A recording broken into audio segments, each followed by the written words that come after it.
À vous de juger, Bénédicte Zoé Savadogo. Réalisation, Augustin Zapsori.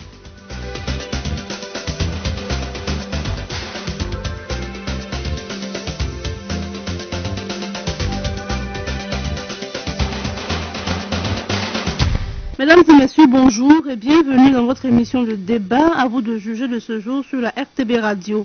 Une rencontre au sommet et un forum se sont tenus à Sotochi, en Russie, vers la fin du mois d'octobre. Elle a réuni plus de 40 chefs d'État africains pour le sommet et plusieurs opérateurs économiques russes et africains pour le forum. Aujourd'hui, votre émission de débat veut s'arrêter sur cette rencontre pour concerner les enjeux pour le Burkina Faso et le continent africain, la diversification des partenaires, quelles opportunités ou quels dangers pour nos pays, que veut la Russie en Afrique, remplacer la France, rivaliser avec elle ou tout simplement offrir de nouvelles opportunités d'émancipation aux pays africains. Et pour en parler, nous sommes sur ce plateau avec Dr Alain Siri, qui est économiste, spécialiste des questions macroéconomiques. Bonjour. Bonjour. Nous sommes également en compagnie de Dr Ali Sangaré, qui est sociologue. Bonjour. Bonjour, madame. Ensuite, Siaka Koulibaly, lui, il est juriste et analyste politique. Bonjour. Bonjour. Merci à vous tous d'avoir répondu favorablement à notre invitation. Et pour entrer dans le sujet, dites-nous, messieurs, quel peut être l'enjeu de ces deux rencontres-là pour le continent africain et la Fédération de Russie? Je commence par vous, docteur Alain Siri. Eh bien, pour le continent africain, l'enjeu donc de ces rencontres, donc il y avait un forum économique et puis une rencontre au sommet entre les chefs d'État. Donc l'enjeu, évidemment, est un enjeu économique. Pour les deux d'ailleurs, pour le forum économique, puisqu'il s'agissait d'essayer de mettre en relation le secteur privé des deux, du continent africain et de la Fédération de Russie. Et pour le forum plus politique, bon, il y avait différents thèmes qui ont été abordés. Donc, bien entendu, les questions de développement sont toujours évoquées à ce niveau-là, mais il y avait aussi des thèmes du type l'accompagnement de la Russie pour les questions de sécurité dans les pays africains, notamment dans les pays du Sahel. Bon, la diversification de la coopération entre l'Afrique et la Fédération de Russie. Donc voilà quelques intérêts de ces... Mais aujourd'hui, justement, on a l'impression que les questions de sécurité sont devenues quelque peu, à mon avis, le chou gras des pays occidentaux vis-à-vis de l'Afrique. Est-ce que vous êtes de cet avis-là? Bon, oui, dans une certaine mesure, oui, parce que, bon, pour le moment, les pays occidentaux, en matière de sécurité, ils ont effectivement un savoir-faire, une expertise, et des instruments, des solutions à apporter que nous n'avons pas, qui peuvent être jugés comme étant particulièrement pertinents par rapport aux défis sécuritaires que nous devons, nous, Africains, relever. D'accord, merci beaucoup, docteur Alain Siri.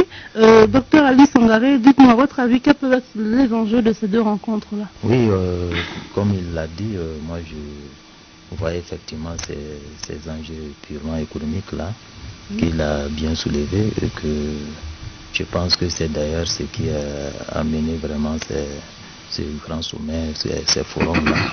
Mais au-delà de ces enjeux économiques, moi je vois aussi des enjeux purement politiques qui peuvent amener la Russie à mieux se positionner ou se repositionner, puisque la Russie était déjà là il y a un certain nombre de décennies, mais qui s'est retiré à un moment donné, donc à mieux se repositionner sur le continent, donc enjeux politiques et aussi stratégiques. Je pense que d'autres seront mieux placés pour mieux l'expliquer, ces enjeux stratégiques-là.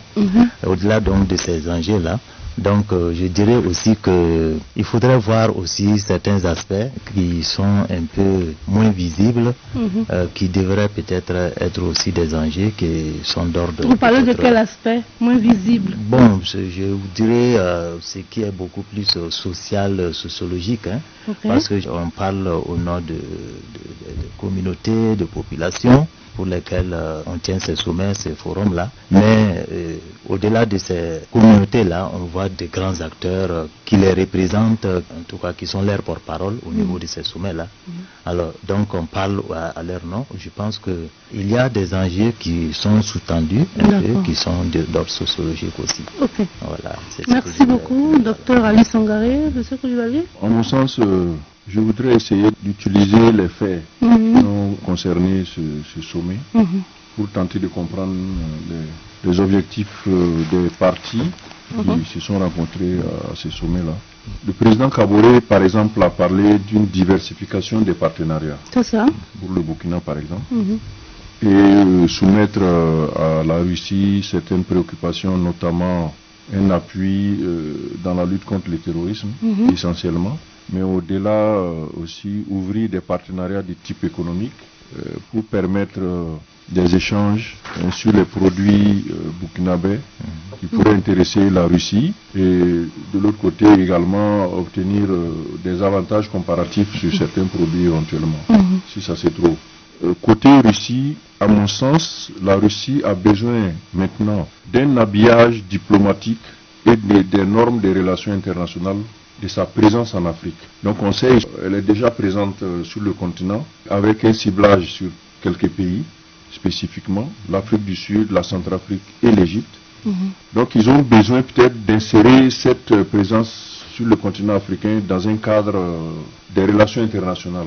Donc pour cela, un sommet est le bienvenu pour inscrire ces échanges ou cette présence de la Russie dans un cadre formel. Et je pense que ce premier sommet avait pour but, du point de vue de la Russie, de créer ces cadres qui lui permettraient par la suite de traiter certaines situations spécifiques, mais qui relèvent d'un agenda peut-être que nous ne connaissons pas pour le moment. Pour l'instant. Docteur Sirib en parlait tout à l'heure, il parlait un peu des enjeux sécuritaires. Et je demandais, est-ce que finalement les enjeux sécuritaires ne sont pas un peu utilisés comme une opportunité pour les pays occidentaux là, pour rentrer davantage en Afrique? Oui, forcément. On le sait, la géopolitique, c'est l'influence au-delà des frontières. Donc si la Russie fait des actions géopolitiques en Afrique, elle a besoin pour cela donc d'habiller cette présence justement des relations conformes au droit international. Donc en créant un sommet comme ça, avec les responsables des États, donc on formalise cette présence de la Russie en Afrique. C'est vrai que pour la Russie particulièrement, la sécurité devient, je peux dire, le principal sujet qui va concerner les pays africains. En tout cas, dans l'immédiat, étant donné la situation qui est vécue au Sahel-Sahara, en particulier par les 5 pays du G5 Sahel.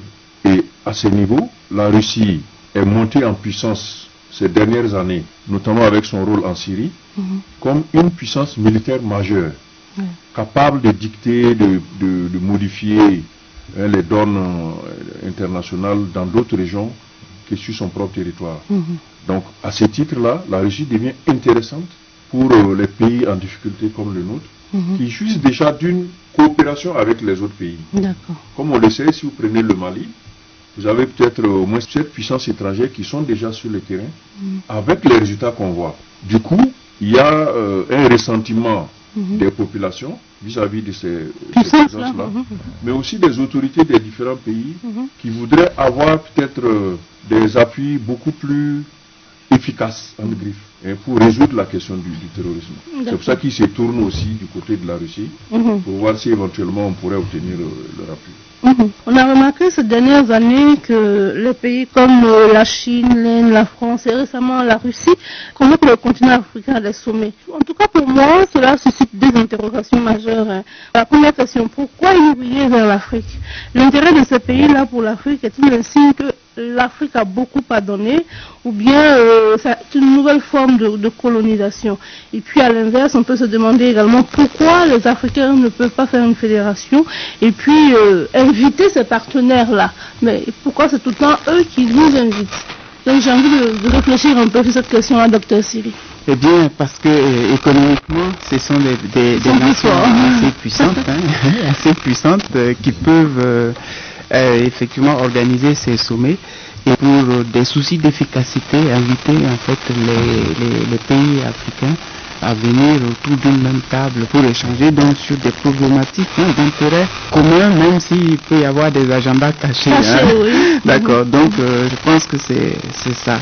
Mais personnellement, je ne crois pas que ce soit véritablement une nouvelle forme de colonisation. Enfin, si on veut prendre la colonisation à la lettre, quoi. Au sens premier du terme. Ouais, au sens premier du terme. Mais bien entendu, comme je l'ai dit, il peut y avoir des agendas cachés. Mais les deux entités peuvent bénéficier réciproquement les unes des autres. Bon, l'Afrique est assez riche en ressources naturelles qu'elle peut exporter et utiliser donc ces ressources-là pour impulser son développement. Elle peut aussi bénéficier de technologies pour exploiter de meilleure manière donc les ressources naturelles. Donc elle intervient, elle prend pied sur le marché donc, de ces pays-là aussi, d'une certaine manière, même si c'est par là, le bas de l'échelle qu'on voulait qu'elle intervienne davantage sur des segments, j'allais dire, plus rémunérateurs. Donc les intérêts sont réciproques, mais peut-être aussi pour les grandes puissances-là, enfin les puissances émergentes aussi, il y a donc cet intérêt géopolitique de pouvoir avoir un grand nombre de pays africains comme alliés lorsqu'il faut décider, notamment au niveau donc du Conseil de sécurité, au niveau des Nations Unies. Donc il y a l'ensemble donc de ces raisons-là. Donc en même temps, l'Afrique peut constituer un marché pour eux également. Voici un gros marché. Oui. D'accord. Docteur Sangaré? Oui, comme il l'a si bien dit, effectivement, je vois que l'Afrique d'ailleurs est occupée par les Occidentaux, je veux dire les Européens, l'Amérique et aussi la Chine. Et donc, depuis un certain temps, la Russie n'était pas présente en Afrique. Donc, elle s'est dit qu'il fallait qu'elle se repositionne pour pouvoir vraiment reprendre sa place au niveau de l'Afrique. Et je dirais aussi que, en ce qui concerne effectivement l'exploitation des matières premières, l'armement, le défi sécuritaire, la Russie s'est dit que peut-être elle a vraiment un grand rôle à jouer pour pouvoir contribuer efficacement à. Donc c'est vrai qu'effectivement il peut y avoir d'autres agendas cachés, mais bon, c'est ce qu'on voit de façon claire dans cette ruée de ces grandes puissances-là vers l'Afrique. Justement, vous parlez de repositionnement de la Russie dans les pays africains. Est-ce que c'est une opportunité que la Russie veut saisir par rapport au rejet de la France depuis un certain temps par les pays africains? Parce qu'on voit qu'avec le franc CFA, beaucoup de pays africains ont tendance à rejeter un peu la France. Est-ce que c'est une opportunité que la Russie veut saisir? Oui ou non, parce qu'effectivement, il y a depuis un certain temps des voix s'élèvent contre la France. Les populations témoignent un peu de leur désamour vis-à-vis donc de la France sur le continent. Et je vois effectivement là une opportunité pour la Russie de pouvoir non seulement reprendre sa place qu'elle avait peut-être perdue depuis un certain temps, mais aussi de pouvoir effectivement influencer sur un certain nombre donc, de points au niveau de l'Afrique. D'accord. Merci beaucoup. Monsieur Koulibaly. Oui, moi je pense que ce qui explique l'intérêt ou l'attrait des puissances nouvelles sur le continent, c'est naturellement les potentialités de l'Afrique, les potentialités en ressources naturelles qui ont longtemps été l'objet des échanges entre l'Afrique et essentiellement les pays du monde occidental, Union européenne, États-Unis. Donc, comme on a effectivement depuis une vingtaine d'années des pays émergents, les BRICS, il est tout à fait normal que ces puissances émergentes s'intéressent également à l'Afrique, d'une part pour pouvoir bénéficier des potentialités en ressources naturelles dont dispose l'Afrique, mais bien évidemment aussi à cause de ce que l'Afrique puisse constituer un marché. Un gros marché. Où ils peuvent écouler les marchandises qu'ils produisent. Donc pour ces deux raisons, on voit bien que les puissances émergentes, l'Inde, qui n'est pas en tant que telle une puissance colonisatrice, ni la Chine, sont très intéressés par le continent africain. Donc pour cette raison, on peut comprendre qu'il y ait tous ces sommets qui s'organisent. Mais il y a également que au-delà des simples relations commerciales, on est aussi obligé de réfléchir à la question purement géopolitique. C'est-à-dire que on a vu plusieurs fois, quand les États-Unis ont intervenu en Irak par exemple, par 3 fois, on a toujours expliqué cela par l'objectif de contrôler le pétrole. Personnellement, je me suis demandé pourquoi avoir besoin d'intervenir militairement alors qu'on peut avoir accès au pétrole par des liens commerciaux. C'est-à-dire vous êtes acheteur du pétrole, un pays est fournisseur de pétrole, vous échangez des contrats. Et maintenant, pourquoi intervenir militairement avec pour objectif le contrôle sur le pétrole? Donc, ça pose des questionnements. Et si on transpose ces questionnements sur l'Afrique, on peut se demander également pourquoi on a besoin d'intervenir militairement si on peut, par le commerce, avoir accès à ces potentialités-là. Donc c'est là où l'intérêt géopolitique intervient. À partir du moment où il y a des puissants qui sont déjà sur le terrain, qui contrôlent certaines parts soit des ressources naturelles, soit des marchés, la dimension militaire ou géopolitique devient intéressante, où il faut être présent également pour ceux qui veulent juste faire même du commerce. Donc, hormis la Chine qui n'a pas encore montré des velléités d'implantation militaire sur le continent africain, on voit très bien la Russie disposer donc de cadres militaires. En Centrafrique, par exemple, il y a une base militaire russe qui est déjà implantée. Et en Égypte, ils ont une coopération militaire très poussée avec le président Al-Sisi. Donc, on s'est dit que c'est pour préparer les échanges économiques et commerciaux que la dimension militaire existe. D'accord. Voilà, donc est-ce que vous voulez ajouter quelque chose? Ou peut-être pour les raisons du regain d'intérêt particulier de la Russie. Donc, on a déjà évoqué les potentialités naturelles. Bon, personnellement, je ne pense pas que ce soit la raison fondamentale en raison du fait que la Russie elle-même est très riche en gaz, en pétrole et que c'est un pays qui a une balance commerciale fortement excédentaire. Donc même effectivement à court terme, elle ne pourrait même pas bien exploiter les opportunités. Mais je pense plutôt aux intérêts géopolitiques, mais aussi effectivement, plus que ça, aux intérêts économiques dans la prospective, parce que quand même l'Afrique, c'est le bloc où il y a beaucoup plus de potentiel de croissance et la croissance économique, elle est de plus en plus forte en Afrique, quand en Asie, ça commence à chuter. Donc certainement que ces éléments-là, ces facteurs-là sont dans la réflexion pour susciter l'implantation en fait de la Russie. Un élément historique aussi, c'est que dans les années 90, en venant aux années 2000, après la chute du mur de Berlin, donc il y avait un effondrement total de l'économie de l'URSS, donc la Russie elle-même se cherchait.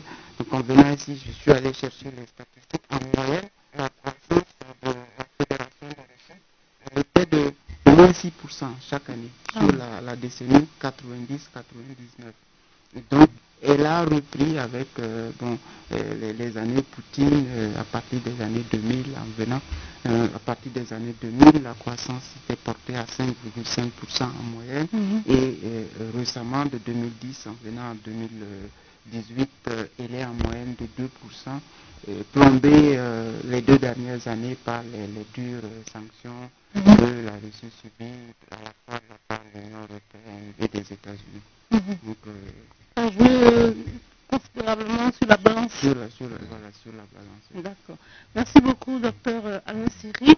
Je me permets de vous proposer une autre lecture de cette situation et la diversification de partenaires. Le président du FASO, Roch Marc Christian Kaboré, en a parlé. Est-ce que justement ce sommet-là, entre la Russie et les pays africains, est la preuve de la maturité des pays africains, ou bien c'est tout simplement parce qu'on a un peu marre de l'ancienne métropole? Docteur Sangaré, est-ce que c'est la preuve de la maturité des pays africains de vouloir diversifier un peu les partenariats?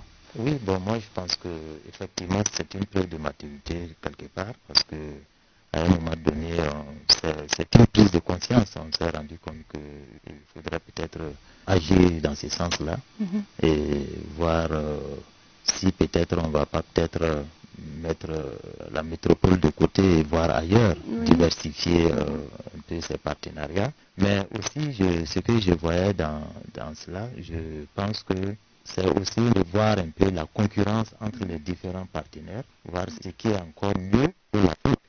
Parce que toujours on a connu que la France, en tout cas pour ce qui est des pays qui ont été colonisés par la France, ces derniers temps, c'est la Chine qui a commencé à intervenir un peu partout dans les pays africains. Mais bon, peut-être voir du côté aussi de l'Est avec la Russie, ce que la Russie peut nous apporter comme opportunité. C'est l'argument qui a été avancé donc, par le chef de l'État pour justifier sa présence à Sochi. Ceci pour dire que la diversification est une nécessité pour la plupart des pays africains qui se retrouvent dans une situation de contexte international où l'économie, en quelque sorte, n'est plus concentrée à certains endroits. Avec le relèvement de l'Asie, les pôles économiques, je pense, se sont un peu dispersés sur la planète. Contrairement à il y a 20 ans ou 30 ans, où c'était uniquement les pays du bloc occidental qui détenaient vraiment le leadership en matière économique. Aujourd'hui, il y a une sorte de bourgeonnement sur plusieurs endroits de la planète qui font qu'on ne peut plus raisonnablement se concentrer sur une seule relation en matière de commerce, pour le moins. Ce qui fait qu'on peut avoir des arguments pour aller. Et le président Kaboré complète son raisonnement en disant, puisque les partenaires classiques dont on parle, eux-mêmes, sont en train de beaucoup intensifier leurs relations avec les pays non occidentaux, et là on peut se renforcer la réflexion avec la visite du président Macron ces 3 derniers jours à Pékin, où il a quasiment fait la cour aux Chinois pour l'ouverture du marché chinois au profit des entreprises françaises. Donc il allait avec une 50aine de chefs d'entreprises françaises pour que certains agréments soient octroyés, ce qui a été fait. Si bien que le président Roch a dit que puisque les partenaires classiques eux-mêmes sont à la recherche donc des partenaires, pourquoi est-ce que l'Afrique ne pourrait pas faire autant, essayer de trouver sa petite place également dans ces... Donc c'est un raisonnement qui se tient. Et comme c'est mené au niveau donc, du sommet de l'État, j'imagine que des études, des travaux ont été menés pour pouvoir justifier cette diversification en matière économique donc, les États africains sont en train d'avoir. Il y a également la création de la zone de libre-échange continentale qui a été effectuée, qui va faire de l'Afrique, si on consolide donc cette zone de libre-échange, un marché, je pense, le plus large du monde. Donc, il y a nécessité pour les Africains d'étudier les différents types de partenariats qui vont certainement venir se disputer le marché africain. Si bien qu'il est important effectivement d'avoir une antenne un peu partout, histoire de trouver la meilleure opportunité en matière commerciale ou économique au profit du pays. Je pense que ça c'est une autre justification également de la diversification. Oui. La diversification pour vous de partenaires, docteur Siri. Je pense que plus que la maturité des pays africains, mais elle s'impose parce que déjà les profils des économies dans les différents blocs ont radicalement changé. Nous ne pouvons plus importer les biens de consommation auprès du bloc occidental classique. Ça nous reviendrait excessivement très cher. Donc, il y a un certain nombre de biens de consommation prisés en Afrique qu'on va chercher de plus en plus en Asie. Alors, nous ne devons plus non plus compter uniquement sur la technologie des Occidentaux classiques pour tout ce qui concerne par exemple notre défense. On peut aussi aller voir du côté des Russes qui ont vraiment de l'expertise en la matière et qui peuvent même avoir des mécanismes plus souples de livraison donc de leur technologie, de leur armement. Ça, on est obligé d'en tenir compte dans la réflexion et dans notre stratégie de diversification en Afrique. Je pense que c'est nécessaire, au-delà même de la maturité, c'est vraiment nécessaire. D'accord. Merci beaucoup, docteur Alain Siri. Est-ce que justement la diversification des partenariats ne soumet pas la France à certaines exigences des pays africains? Est-ce que le monopole ne se meurt pas? Je pense que le monopole est déjà mort. Ah bon? Avec la mondialisation déjà, les pays occidentaux savaient très bien que le monde s'ouvrirait et que les opportunités viendraient d'un peu partout. Aujourd'hui, avec tous ces temps passés, sous l'égide du commerce international ouvert, on a vu l'émergence donc des pays nouveaux, en Asie notamment. Les pays occidentaux ont bien compris que leur compétitivité posait problème. Et quand vous suivez le débat en France, particulièrement, cela revient à tout moment. Et la question de l'immigration, qui est en train d'évoluer aujourd'hui, même en France, avec la question des quotas, répond à cette notion donc d'ouverture, de compétitivité de l'économie française face aux nouveaux puissants qui sont en train d'arriver. Et l'Allemagne également l'a compris en acceptant 1,5 million de réfugiés déjà il y a 3 ans, qui avait valu déjà à la chancelière des problèmes internes, mais qui s'est justifié par le fait que l'économie de ce pays était en train de stagner et qu'il faut relancer avec une main-d'œuvre d'une certaine qualité et pouvoir compétir sur le plan international avec les autres puissances. Donc là, le monopole, à mon sens, n'a plus tellement de sens, quoique en économie, déjà, la question était déjà dépassée d'ailleurs. On ne parle plus tellement de représentants exclusifs, de représentants agréés, etc. Le commerce aujourd'hui, il est ouvert. Mais cela veut dire que la France avait des passe-droits dans les pays africains, notamment francophones. On parle de la notion de précaré, est obligé de modifier sa relation avec la France. Je crois que c'est à ce niveau que la France est quelque peu en retard, n'a pas encore conceptualisé une nouvelle forme de relation avec les pays africains, qui s'est fait donc chahuter sur la question du franc CFA, sur la question donc de la diversification de la etc.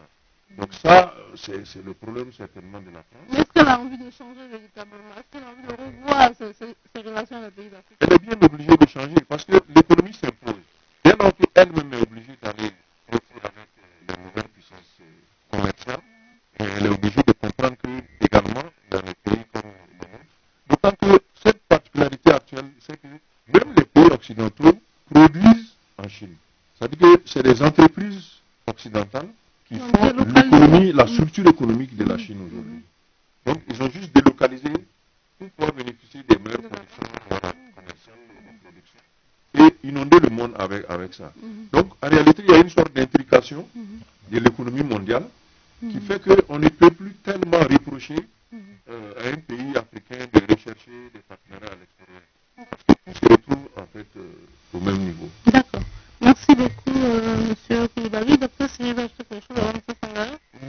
Donc sur ce point, je partage tout à fait le point de vue de Siaka Koulibaly sur le fait que le monopole en fait n'existe plus. Déjà, quand vous prenez la chaîne de valeur d'un produit, d'un cyclomoteur, vous savez, les pneumatiques sont produits dans un pays, mais sinon dans un autre continent, le moteur, les cadres et produits ailleurs, etc. On fait l'assemblage ailleurs.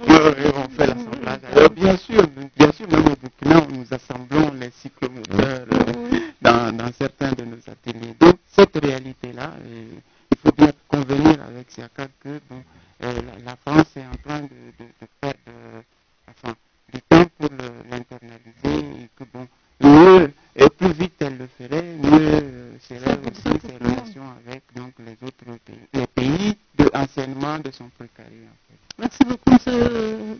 Siri. Docteur Sangare, Siaka Koulibaly parlait tout à l'heure de l'immigration. Est-ce qu'aujourd'hui, le partenariat que la Russie veut lier avec les pays africains là, signifie un peu qu'elle va un peu s'ouvrir à l'immigration de nos pays vers la Russie? Pas tout à fait. Moi, je pense que, puisqu'on a vu un peu les limites, en tout cas les problèmes que pose cette question l'immigration, je pense que peut-être ça se fait d'une autre manière. Une nouvelle forme de relation axée sur ces questions d'immigration-là. Peut-être, moi, je vois plutôt que même si la Russie va s'ouvrir pour accueillir un peu le ressortissant, ça sera d'une autre manière. Pas ce qu'on voit aujourd'hui avec les Occidentaux, où on voit déjà que ça, voilà une nouvelle forme d'immigration. Peut-être, moi, je vois un peu basé sur des coopérations axées sur des domaines bien précis.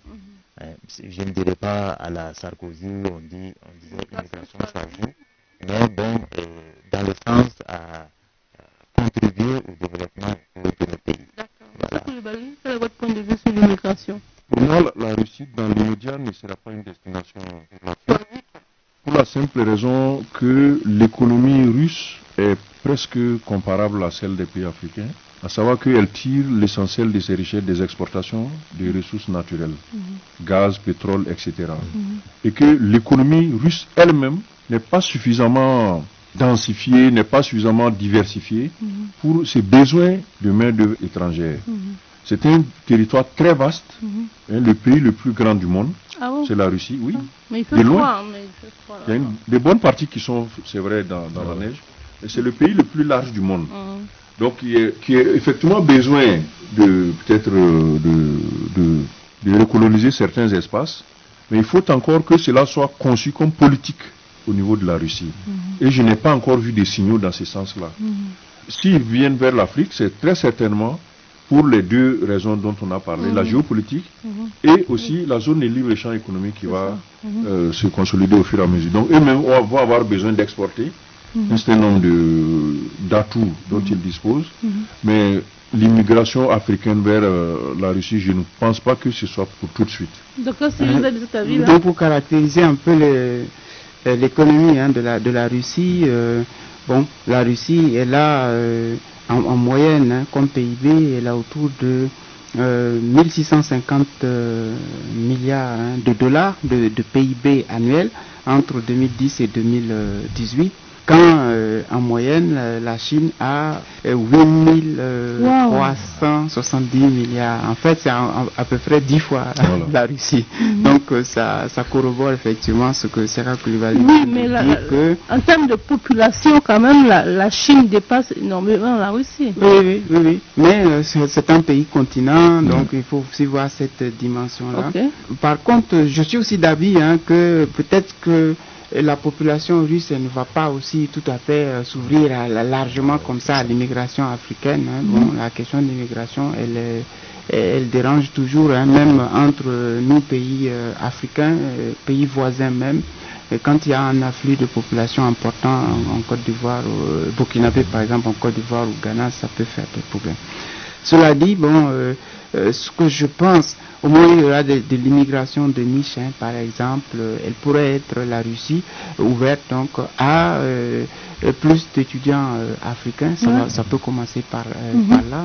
Je pense que en venant ici, j'avais regardé dans certaines émissions passées dans la presse que la Russie était par exemple prête à accueillir des étudiants congolais, Praza, et même pour dispenser justement les cours en français, en langue française. Donc il peut y avoir au moins cette prédisposition à une immigration de niche étudiante.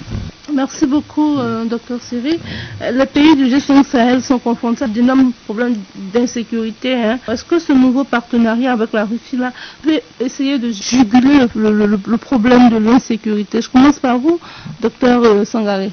Juguler, le mot est trop fort. Je pense que ça c'est très très difficile même de juguler. Et en tout cas, la Russie qui va permettre par les relations qu'on va entretenir avec elle, voilà. Je suis pas certain. Mais ce que je vois un peu dans ces questions d'insécurité, je vois que la Russie pourrait être d'un apport très, très intéressant, très utile en tout cas en matière d'armement, en matière de stratégie, de renseignement, des choses comme ça. Mais en tout cas pour juguler, moi je pense que la solution est très endogène. Très endogène, ça pourrait venir que de nous-mêmes, maintenant avec un appui certain, ça c'est certain d'ailleurs, puisque les questions d'insécurité c'est des questions d'armement également, que de renseignement. Je pense qu'à ce niveau, je pense qu'il n'y aura pas de problème. Docteur Alain? Oui, je suis tout à fait d'avis que une grande partie de la solution, elle est endogène. Cela étant dit, bien sûr, nous aurons besoin donc de renseignements. Il est possible donc que les Russes puissent nous en fournir, rien que ils ont des moyens de surveillance aérienne plus importants, ils peuvent nous en fournir. À nous à l'État burkinabé d'étudier la demande et de la formuler. La demande qui si elle est satisfaite, permet donc à son armée d'être efficace sur le terrain. Donc ça aussi, ça relève donc des Burkinabés. Je crois que je m'aligne sur les positions de mes prédécesseurs, en ce sens qu'il ne serait peut-être pas évident que la Russie intervient de sitôt sur le théâtre des opérations. Beaucoup, quand le président Kaboré s'était rendu en Russie, avaient applaudi dans l'espoir que peut-être dès le lendemain, les MiG-35 russes seraient venus bombarder peut-être les positions des terroristes afin donc de libérer, comme cela a été le cas en Syrie. Mais il faut dire que les contextes sont différents. Justement, ici, la Russie est obligée de tenir compte de l'existant. C'est-à-dire qu'il y a déjà des puissances qui sont présentes sur le terrain du Sahel-Sahara, en particulier la France avec la force Barkhane, les États-Unis aussi, et puis la MINUSMA, il y a plein d'intervenants déjà. Donc, la Russie est bien obligée de tenir compte de cela pour pouvoir calibrer son intervention. C'est pour ça que dans l'immédiat, on ne peut pas imaginer une intervention militaire directe de la Russie sur ces théâtres-là. Mais les autorités pourraient plutôt réfléchir, je pense que cela s'est fait déjà, dans le sens de l'accompagnement que la Russie pourrait apporter au Burkina Faso en particulier, pour l'aider dans cette lutte contre le terrorisme-là. Déjà, il y a l'armement qui pourrait être un objet de la coopération. Si je ne m'abuse, les 2 hélicoptères qui tournent généralement sont des hélicoptères russes déjà. Donc, on le sait également que sur le terrain, on a entendu parler que les armes dont disposaient donc les troupes burkinabées n'étaient pas suffisamment performantes. À ce niveau, les Russes pourraient donc faire un apport supplémentaire. Également dans les techniques de lutte contre le terrorisme, les Russes très certainement, avec leur expérience en Tchétchénie, pourraient également aider à l'encadrement des soldats burkinabés pour aider à la lutte contre le terrorisme. Donc il y a ces secteurs immédiats comme ça qui peuvent être exploités par les Burkinabés du côté de la Russie. Autrement dit, sur le plan global, la Russie est obligée de tenir compte du contexte international, les règles des relations internationales. Quand on intervient dans un pays, cela nécessite qu'il y ait des accords de défense, de coopération militaire. Et ça met du temps à être mis en place. Donc ça dépend donc des dispositifs institutionnels en Russie et des dispositifs institutionnels au Burkina Faso. Pour que les parlements s'accordent sur qu'est-ce qu'on demande, qu'est-ce qu'on reçoit exactement ou pas, ça peut mettre du temps. Donc je crois qu'on peut bénéficier de la Russie, mais dans des secteurs très limités pour le moment. D'accord, merci beaucoup M. Koulibaly. Depuis l'insurrection populaire et avec la venue au pouvoir de Roch Marc Christian Kaboré, il y a comme une sorte de froid qui s'est installé entre la France et le Burkina Faso. Et la sortie du président burkinabé, Roch Marc Christian Kaboré, lors de sa visite en Allemagne avec la chancelière Angela Merkel, traduit un peu le froid qu'il y a entre la France et le Burkina Faso. Est-ce qu'on peut dire justement que c'est une des causes qui fait qu'on se rapproche de plus en plus de la Russie, M. Koulibaly, avant de donner la parole aux autres? On en a déjà parlé. La diversification dont se justifie le président Roch Kaboré a des explications. D'abord, c'est au plan mondial. L'économie mondiale, elle est tellement intriquée entre les différentes composantes qu'il est difficile de se cantonner sur un seul partenariat. C'est ça. Donc, c'est une des raisons de la diversification. Mais ce n'est pas lié au Pour froid. la question du froid, moi je voudrais plus nuancer. Ça m'étonnerait qu'il y ait un réel froid entre le Burkina Faso et la France, surtout au niveau des États.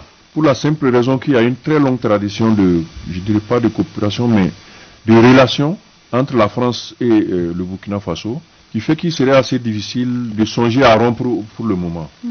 Il se peut qu'il y ait des incompréhensions. La question du CFA, par exemple, peut devenir un des sujets d'incompréhension. La mollesse supposée de la France dans la lutte contre le terrorisme, et qui explique que des populations au Mali et au Burkina Faso ouvertement manifestent contre la présence française, peut s'expliquer par les difficultés actuelles. Donc, je pense qu'au niveau des États, pour le moment, il n'y a pas suffisamment de faits, d'éléments pour établir qu'il y ait un froid entre les deux États. D'accord. Maintenant, l'un dans l'autre, ça dépend aussi des personnalités et des responsables. Le président Kaboré a certainement sa façon de s'exprimer, sa façon de comprendre les différents problèmes contemporains. Au niveau français également, c'est la même chose. Donc, on peut avoir des éléments médiatiques comme ça qui montreraient que peut-être il y aurait un froid, mais dans le fond, je ne crois pas que pour le moment, il y a un froid. on ait la possibilité même de créer un froid Je veux parler du côté burkinabé. J'ai entendu le président de la Centrafrique, Arcang Touanguera, qui a expliqué, quand on lui a demandé s'ils avaient changé de partenariat, passer de la France à la Russie. Il a dit que la Centrafrique n'est même pas au niveau actuellement de faire ces changements-là. Leur situation est telle qu'ils ne peuvent même pas envisager ces changements pour l'instant. Mais ils veulent également, comme l'a dit le président Kaboré, diversifier et avoir d'autres partenaires aussi qui les aident dans le domaine. Parce qu'ils ont longtemps eu affaire aux rebelles et ça ne se réglait pas. Mais quand la Russie est arrivée, il y a eu une stabilisation oui, de la situation avec la Russie. Donc c'est peut-être une des raisons. Mais la rupture comme ça, comme l'a fait le Rwanda, je ne pense pas que nous puissions y aller rapidement. Oui. Docteur Alain Siri, est-ce qu'il faut craindre pour ces nouveaux partenariats-là? Est-ce que la France ne va pas quelque peu réagir négativement? Non, peut-être une partie de l'opinion publique française peut être craintive. Et pareil pour peut-être certains cadres de la diplomatie française, ils peuvent être un peu craintifs de perdre une partie donc de leur précaré ou de voir, disons, leur perte d'influence se précipiter dans ce qu'ils peuvent considérer comme étant leur précaré. Mais fondamentalement, je ne pense pas que la vision des nouvelles autorités françaises soit celle-là. Je pense que le président français lui-même tout à fait ouvert à la diversification des partenaires. Parfois même, je l'ai vu dire dans un des discours que l'ennemi de mon ami n'est pas nécessairement mon ennemi et que lui, il ne faudrait pas que dans le cadre des relations avec la Russie, que l'Europe s'aligne comme ça et directement sur la position américaine et que on pouvait continuer d'avoir une relation particulière à la fois avec les États-Unis et avec la Russie. Donc de ce point de vue, je n'ai pas du tout le sentiment que en tout cas, les premières autorités françaises craignent donc ce rapprochement entre l'Afrique, notamment le Burkina, et du reste. Du reste, je pense que ça arrange énormément. Donc actuellement, la France, dans le contexte des pays du Sahel, elle qui est décriée donc au Mali, donc son intervention a montré quand même beaucoup de limites. Quant au succès sur le terrain par rapport aux djihadistes et en Centrafrique aussi, on se souvient qu'il y a eu des pratiques de soldats français qui étaient donc censés aider le pays à se reprendre et qui étaient, disons, pas amènes. Et ce serait bien même d'aider la France à tourner cette page que d'accepter que d'autres forces viennent aider les pays à stabiliser donc leur situation. Voilà ce que je pense. D'accord. Merci beaucoup, docteur Alain Siri. Lentement mais sûrement, nous nous acheminons vers la fin de cette émission. Dites-nous, docteur Sangaré, à votre avis, pour ces nouveaux partenariats, quelle vision doit imprimer le Burkina Faso?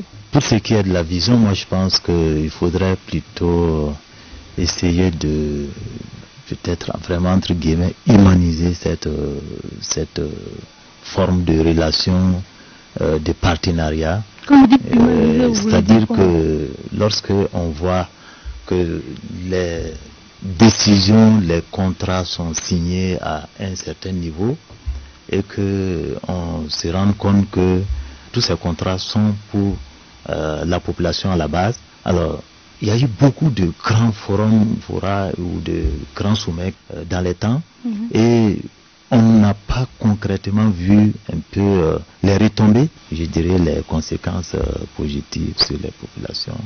Il faudrait plutôt que lorsqu'il y ait ces genres de grands forats là, que ces grands sommets, qu'on essaie d'associer, c'est une autre vision, d'associer un peu la population par les structures, les structures associatives. Moi, j'avais même pensé que peut-être dans le cadre de ce sommet-là ou du forum-là, on allait peut-être faire participer quelques associations qui vont aussi apprendre aux côtés de celles des autres pays, de la Russie. Mais bon, n'empêche, même si c'est pas au niveau du sommet, que lorsque des contrats sont signés, qu'on s'aperçoive plus tard que vraiment ces contrats sont signés pour le bien-être des populations. Ça se dit, mais est-ce que concrètement on ne le perçoit pas? On ne le perçoit pas. Donc faire ces sommets-là en tout cas tenir ces sommets de telle sorte qu'on puisse percevoir ce côté-là en les impliquant par exemple au niveau de ces sommets ou bien lorsqu'on signe les contrats, qu'on tienne compte un peu de ces différentes structures à la base. Voilà, c'est un peu dans ce sens que je veux dire. Ok, merci beaucoup. Monsieur Koulibaly, quelle vision imprimée pour ce nouveau partenariat? La vision, je crois que c'est quand même un gros mot, parce que le Burkina Faso a ses instruments donc, de politique. On a un PNDS, on a Prospective Burkina 2025, etc. Il y a des documents prospectifs, il y a le programme du chef de l'État. Donc à ce niveau, c'est assez facile de savoir qu'est-ce que le Burkina recherche. Moi, ma crainte dans ces nouveaux partenariats qui sont en train de s'ouvrir à tout vent, c'est la capacité programmatique du Burkina Faso, c'est-à-dire notre capacité à produire des projets qui correspondent aux besoins de nos nouveaux partenaires. Donc là, il faut être beaucoup plus offensif à l'heure actuelle. Nous avons des partenaires à tout va. Nous avons la Chine déjà qui est présente, qui offre une large panoplie de possibilités. Donc il faut pouvoir répondre à ces différents niveaux de partenariat-là. La Russie qui vient donc d'arriver, avec l'Inde, etc., etc., en plus des anciens partenariats que nous avions. Donc il faut augmenter cette offre programmatique, et je crois que ça c'est peut-être une des limites que nous avons. Je prends l'exemple du sommet Chine-Afrique, où nous en sommes revenus avec à peu près 100 milliards donc, de contrats signés, ou d'offres de développement. En comparaison, la Côte d'Ivoire était revenue avec près de 1000 milliards. Donc je me suis demandé, au-delà donc peut-être du café-cacao, pourquoi est-ce que la Côte d'Ivoire pourrait avoir cela? C'est peut-être, je ne m'explique pas tout, mais notre capacité à présenter des projets qui puissent être, ou à négocier, etc. etc. Donc ça, c'est un élément sur lequel il va falloir peut-être attirer l'attention des autorités pour gonfler notre capacité de faire rapidement des projets en fonction déjà des grandes lignes qui sont déjà disponibles. À mon sens, c'est là où va être la difficulté pour nous. Docteur Alain Siri, vous êtes économiste. Eh bien, mais je suis pas dans... Non, je suis pas dans les... Je suis pas dans le secret, effectivement, des négociations. Voilà, c'est pas vraiment mon job, mais c'est vrai que je connais très bien, enfin, la vision de développement qui est dans les politiques de développement actuelles du pays et dans le programme de société du chef de l'État, c'est celle de transformer en profondeur l'économie du Burkina pour l'inscrire dans une trajectoire de croissance forte qui induit le bien-être. Donc la vision de ces partenariats-là, c'est d'aller dans le sens de la concrétisation de la vision du développement donc, du chef de l'État. Donc c'est ça.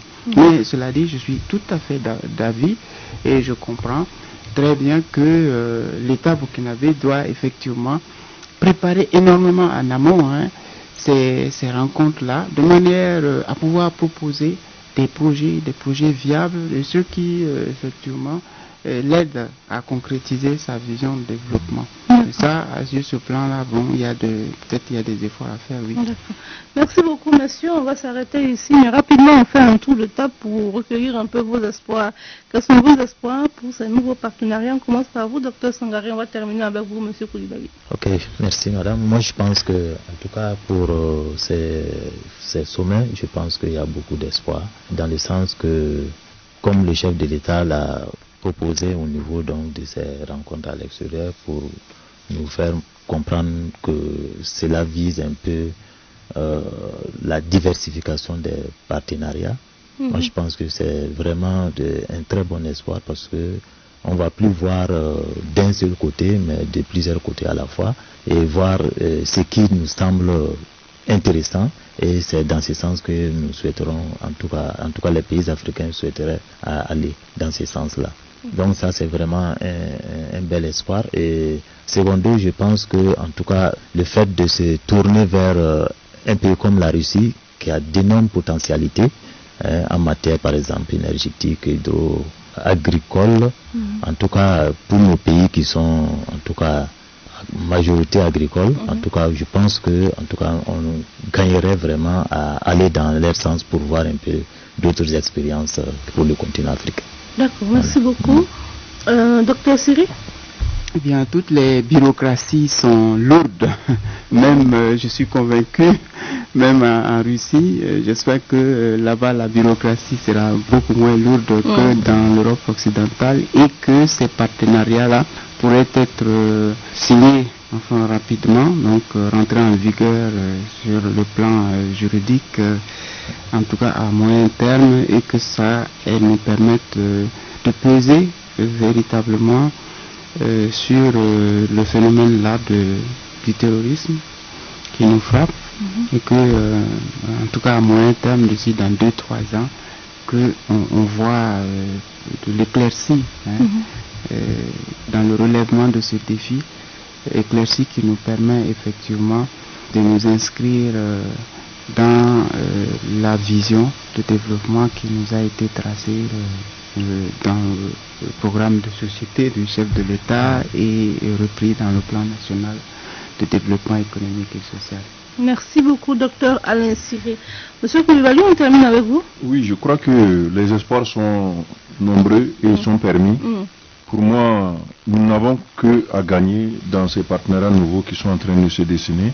C'est à nous de développer l'intelligence du partenariat, comme je l'ai dit tantôt, de pouvoir comprendre l'offre qui est en face et aussi se donner les moyens de faire fructifier cette offre-là à notre profit. Donc le Burkina a des besoins importants. Avec la Russie, il va peut-être s'agir des questions de sécurité. Mais il y a d'autres partenariats qui se sont ouverts avec la Chine également. Donc on peut jouer sur tous les tableaux et pouvoir bénéficier. Parce que si le développement marche très bien, ça peut être une des réponses aussi au terrorisme. C'est ça. La preuve est que le G5 Sahel a inscrit la cohésion sociale comme le deuxième pilier de son action. Le Burkina Faso a développé le plan d'urgence Sahel comme supplétif au manque de développement dans les régions qui sont concernées par le terrorisme. Ça veut dire que on peut à la fois chercher à renforcer la dimension militaire, sécuritaire avec les pays qui sont spécialisés, mais aussi continuer à avoir du développement, de sorte que ça puisse occuper les gens qui sont aujourd'hui dans le terrorisme. Donc moi je crois que la balle est plutôt dans notre camp, y compris avec l'ancienne puissance colonisatrice. Je rappelle que pendant que le président était à Sochi, le ministre des Affaires étrangères de la France, Jean-Yves Le Drian, était au Cameroun, où il a dit que la France va défendre sa place face à la Chine. Il a continué en disant que la France dispose également d'un potentiel dans les entreprises, dans l'économie, dans le commerce, qui n'est pas tout à fait exploité. Ça veut dire que dorénavant, ils vont peut-être faire des efforts pour améliorer les conditions de commerce avec les pays africains, ce qui n'était pas le cas dans le passé dans d'autres types de relations. Donc aujourd'hui c'est à nous de saisir toutes ces opportunités qui sont en train d'émerger partout et de remplir nos espoirs avec. D'accord, merci beaucoup monsieur Koulibaly. Mesdames et messieurs, c'est ici que va s'arrêter votre émission. On va s'arrêter ici et se dire au revoir. Nous nous sommes arrêtés en tout cas sur le sommet Russie-Afrique pour en comprendre les enjeux pour le continent africain, les opportunités et quels dangers pour la diversification de partenariats. Nous avons aussi essayé de comprendre si la Russie va offrir de nouvelles opportunités aux pays africains ou bien elle veut tout simplement éjecter la France de son précaré. Et pour analyser le sujet, nous avons reçu pour vous Dr Alain Siré, qui est économiste, spécialiste des questions macroéconomiques, et puis Dr Ali Sangaré, qui est sociologue, et Saka Koulibaly, qui est lui juriste et analyste politique. À la réalisation, vous aviez Augustin Dabsonré au micro. Moi, je suis Bénédicte Zouré Sawadogo. Que Dieu bénisse le Burkina Faso. À la semaine prochaine, si Dieu nous prête vie. Au revoir. C'était À vous de juger, une émission de débat sur la RTB Radio. Réalisation